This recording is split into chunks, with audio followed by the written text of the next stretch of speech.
Alright, Helldivers, we're back, and I know it's been quite a while, but it's kind of been a drought period. But luckily, Arrowhead, they have released the next Warbond. It's called Masters of Ceremony Warbond, and I'm just going to not beat around the bush with this one. If you're looking for a meta-defining or something that's really going to shake up the gameplay on the higher tiers, I don't think this Warbond's going to deliver that. This looks mostly like a very fun, thematic Warbond, not necessarily a powerful one.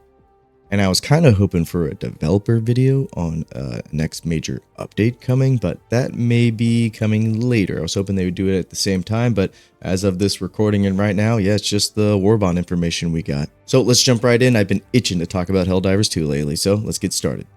Alright, so jumping straight into the Warbond, the first thing I want to talk about is the R2 amendment. Now, this is a marksman rifle with a bayonet on the front, so it's going to be good at close range and also that long range. Now, it does have 20 rounds in the magazine, so the big thing to talk about with this weapon is, okay, what kind of ammunition is it going to have? Is it going to be light or is it going to be medium penetration? I don't think they're going to give this thing heavy penetration, but that 20 round magazine puts it a little bit above the counter sniper, but a little bit below the diligence. So what's going to be the real selling point of this? Again, I'm hoping for medium penetration with this thing. It looks really cool. The scope on it looks great. But yeah, when it comes to a marksman rifle, it would feel really bad using light penetration with something like this, because I gravitate towards the counter sniper and the Deadeye, and both those have medium armor penetration, and those feel great from a distance. So if this thing comes out with light penetration, it's going to be a little bit of a tough sell, at least for me. Now, next up, we're getting the CQC2 Saber. So I know this has been a long requested weapon from Helldivers 1 to bring into Helldivers 2.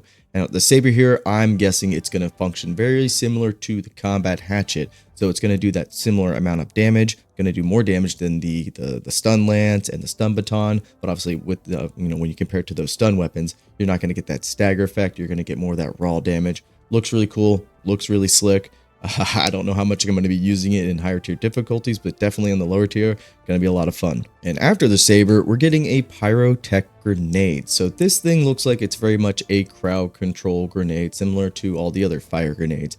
It looks like it's going to hit the ground, it's going to sputter out some fire, and then it'll explode. So really, this one's going to come down to how much damage does it do, and then it's going to be directly compared to, again, those fire grenades we already have. At the very least, it looks like it has a cool animation, so brownie points for that. And this next one caught me a little bit by surprise. So the CQC1 One True Flag. This is a stratagem melee weapon, and I'm very interested to see what this thing can do, if anything at all. Like the stats on it, I want to see that melee damage.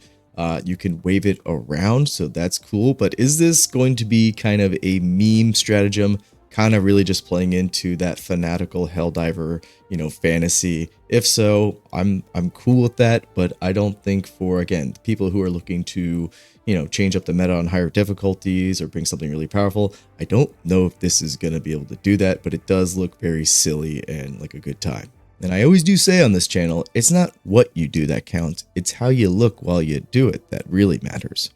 And that's why I have a mustache now. Anywho, and of course with the Warbond, we get more armor sets. So the armor perk is Reinforced Epaulette. This basically will give you a chance of not breaking your limbs. I don't know, again, how useful that armor perk is going to be. I really do think we need a shakeup in how armor perks work, because we already have the democratic one, the super earth one that lets you basically survive lethal damage. And this one I don't really know how much it's really moving the needle. Other than the drip, yeah, I don't know how much I'll be gravitating towards this one. As far as emotes go, we do get the lockstep. This just, again, looks more funny, more for kind of like machinima type videos. Can be very fun to play around with that. And alongside this update, they are giving us more patterns and skins with the recon video, because in Viper Commando, Freedom's Flames, they gave something like our mechs a paint job, and we didn't have the recon vehicle then. Well, now they're basically retroactively going back and adding those recon skins to those older Warbonds. So you'll have to check that out. And I'm not going to complain about that. That's a cool feature. Kind of wanted to have my my recon vehicle have that Viper Commando skin, so now we can do that. And lastly, I was going to speculate on what the booster can do because it's called Sample Scanner. I thought maybe it was going to put up the indicator like at a further distance of when a sample is nearby, but they went ahead and already told us what it does. It gives you a 15% chance of getting an additional sample pickup when you grab a sample. So instead of 1, you'll be getting 2. Again, 15% chance. That'll be nice for people who are still grinding out basically your ship upgrades, or maybe if you want to cap your samples to then donate to the DSS. So that's the thing. I think that is actually pretty handy. So if you pair this booster, the sample scanner, with something like the bounty hunter scanner, you're just going to be getting a crap ton of samples, and getting those upgrades should really take no time at all. And at the very end of the trailer, they kind of give you what's going to be on the superstore. It's this black looking version of the armor, that kind of the style they're going for, this very patriotic look to it. So looks cool. I'm glad they're not putting in or like more weapons or something like that into the superstore. I don't really like them going in there, like in the Warbond. So at least you know if you are going chasing after just weapons, well, you get to save a couple, super credits. So my final impressions on this Warbond, like I said, if you're looking for, again, something that's really powerful or going to shake up the game a lot, I don't think this is it. This is kind of almost like a silly meme Warbond, and I'm fine with that overall, but I just don't think it's going to be very popular. Now, when this Warbond does release, I will be covering and kind of giving my thoughts on it. I don't know how many of these things I'm going to be taking into Super Helldive, because that just sounds like a nightmare trying to melee everything, but who knows? Pair this with something like Peak Physique, and this might actually be a banger. Who knows? Anywho, that's the video. That's my impressions on the new Warbond. Let me know what you guys are thinking about it and kind of what you're hoping to also see with this update, because I'd really like some gameplay information, not necessarily just the Warbond stuff. So I guess until we get more information, or until this Warbond actually releases, I will see you then, Helldivers. Peace and take care.